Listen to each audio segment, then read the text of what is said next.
Good afternoon or good morning. So, our cat eating the fish that we cooked on our last day.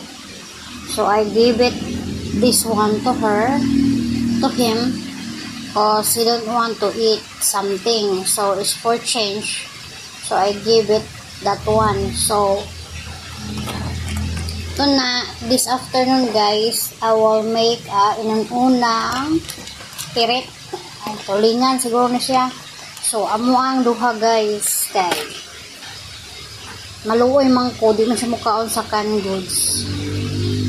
So, every morning guys, he will eat some with cat food, but I don't know, he don't like that one. So, I change. So, spoiled catty for mommy. He's my boy guys. My boy. Hotda na. Ayaw nagbinli. Hotda. We finish. Okay? I love you. I will make what you call that. Inunan so you can eat. You don't like salted fish.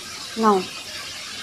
Don't like that one, so I will make inunan guys, not salted, only little bit, not really what you call that he can taste a salt. No, I don't like that one. So mag-adjust si mommy guys para lang sa anak. So thank you for watching. This is my son, my oldest, youngest son, our companion, our baby. So finish that one. Okay, love you baby.